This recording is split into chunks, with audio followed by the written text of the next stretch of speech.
First of all thanks for your love and tremendous support for making me successful in YouTube. చాలా హ్యాపీగా ఉంది. So YouTube channel start చేసి అంతా ఒక 2 months పైన అవుతుంది. సో ఈ 2 monthsలోనే 2K సబ్స్క్రైబర్స్ రీచ్ అవ్వడము, అరౌండ్ 50K వ్యూస్ రావడము చాలా హ్యాపీగా ఉంది. సో ఈ నెంబర్స్ పక్కన పెడితే, ఇంత సబ్స్క్రైబర్స్ వచ్చారు, ఇన్ని వ్యూస్ వచ్చారు, ఇదంతా పక్కన పెడితే ఒక సర్వీస్ ఓరియంటెడ్గా ఒక హెల్పింగ్ నేచర్తో స్టార్ట్ చేసిన ఛానల్ ఇది. అందుకనేసే నేను ప్రతి కామెంట్కి రిప్లై ఇవ్వడం కానీ, సో కమెంట్స్లో నా వాట్సాప్ నెంబర్ ఇచ్చి వాళ్ళు కాల్ చేస్తే ఒక 20-30 minutes మాట్లాడడం కానీ, వాళ్ళ ప్రాబ్లం అర్థం చేసుకుని సో నాకు తెలిసిన నాకు వీలైనంతగా హెల్ప్ చేయడం కానీ, so weekly once Zoom calls, Skype calls conduct చేసి వాళ్ళకి నాకు తెలిసిన ఇన్ఫర్మేషన్, టెక్నాలజీ రిలేటెడ్ కానీ, ప్రాసెస్ రిలేటెడ్ కానీ ఇన్ఫర్మేషన్ షేర్ చేయడం. సో ఈ 2 months టైంలో నాకు బాగా హై ఇచ్చిన మూమెంట్స్ ఏంటి అంటే, ఒక అబ్బాయి సో జాబ్ రాక డిప్రెషన్ లో, సూసైడల్ థాట్స్ ఈ విధంగా ఉన్నప్పుడు ఆ అబ్బాయితో నేను ఒక 1 hour మాట్లాడిన తర్వాత, ఒక 1 week తర్వాత మళ్ళీ నాకు ఆ అబ్బాయి కాల్ చేసి చెప్పాడు, ఏ విధంగా అయినా సరే నేను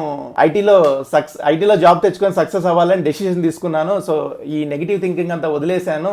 మీరు చెప్పిన తర్వాత నాకు చాలా కాన్ఫిడెన్స్ వచ్చింది, ఏ విధంగా సక్సెస్ అవ్వచ్చు అనే. అంటే నేను కొన్ని ఎగ్జాంపుల్ చెప్పాను అనమాట. ఆ ఎగ్జాంపుల్ చెప్పిన తర్వాత ఆ అబ్బాయి రియలైజ్ అయ్యాడు. తర్వాత ఇంకొకటి వైజాగ్ విజయనగరం అనుకుంటాను, ఒక అబ్బాయి ఏదో ఒక లోకల్ యాప్ అని ఒకటి ఉందంట, అందులో జాబ్కి అప్లై చేశాడు. సో వాళ్ళు ఏదో ఆ అబ్బాయిని అప్లై చేసిన తర్వాత ఆ డాక్యుమెంట్స్ తీసుకొని బ్లాక్మెయిల్ చేయడం స్టార్ట్ చేశారు. మీ ఆధార్ కార్డ్ బ్లాక్ చేస్తాము, మీ 10th class మార్క్ లిస్ట్ ఇది చేస్తాము, మీ మీద పోలీస్ కంప్లైంట్ ఇస్తాము, అది ఇదని చెప్పి ఊరికి అనవసరంగా ఎటువంటి రీజన్ లేదు. సో అలా చేస్తున్నప్పుడు మాకు 25,000 మీరు పే చేయాలి అది ఇదని చెప్తున్నప్పుడు నేను డైరెక్ట్ గా వాళ్ళతో మాట్లాడి సైబర్ క్రైమ్ కి కంప్లైంట్ చేస్తానని చెప్పి సో ఆ అబ్బాయిని సేఫ్ చేయడం జరిగింది. సో ఆ ప్రాబ్లమ్ ని సాల్వ్ చేశాను. సో ఈ అబ్బాయిని సేఫ్ గా బయటికి తీసుకొచ్చాను ఆ స్కామ్ లో నుంచి. సో అది చాలా happiest moment for me in these 2 months.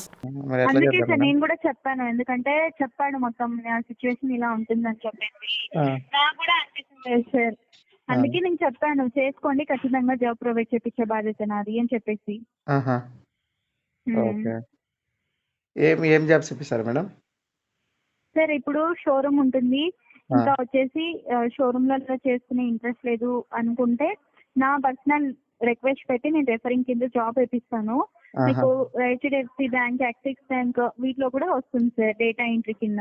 Okay okay. ఇంకేమైనా డౌట్ ఉందా సార్?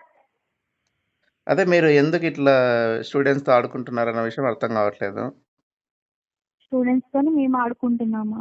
అంతే కదా. ఇప్పుడు ఇట్లా 25,000 30,000 ఆడుకున్నారనే ఉద్దేశంతో కదా సార్ వాళ్ళు సీజ్ చేశారు డాక్యుమెంట్. అదే ఇప్పుడు ప్రజెంట్ నేను బెంగళూరులోనే ఉన్నాను.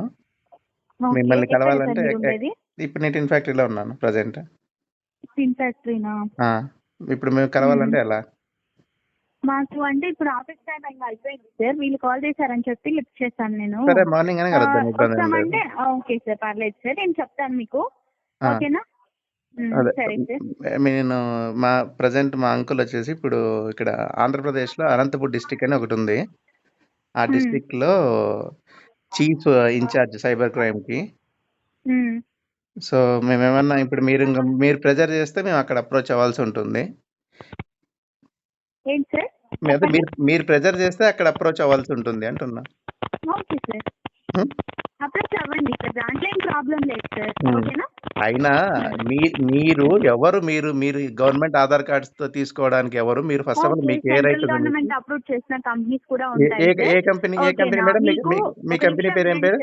మొత్తం సీలింగ్ ప్రాసెస్ కంప్లీట్ అయ్యి 6 months అయిన తర్వాత అప్పుడు తెలుస్తుంది. కాదు మీ కంపెనీ, ఒక్క నిమిషం, అప్పుడు యాక్సెప్ట్ చేస్తాను. అవసరం మీ కంపెనీ పేరు చెప్పండి, మీ రిజిస్టర్డ్ కంపెనీ పేరు చెప్పండి సార్. ఇవన్నీ మాటలు మళ్ళీ చెప్పండి, నేను అప్పుడు యాక్సెప్ట్ చేసి మీరు చెప్పేది వింటాను సార్. నేను ఒక్క నిమిషం, మిమ్మల్ని నేను ఇప్పుడు నా వరకు వచ్చింది కదా, అసలు నేను చెప్పేది వినండి, ఒక్క నిమిషం ఉండండి, కాల్ కట్ చేయొద్దండి. హలో అనే కట్ చేస్తారా?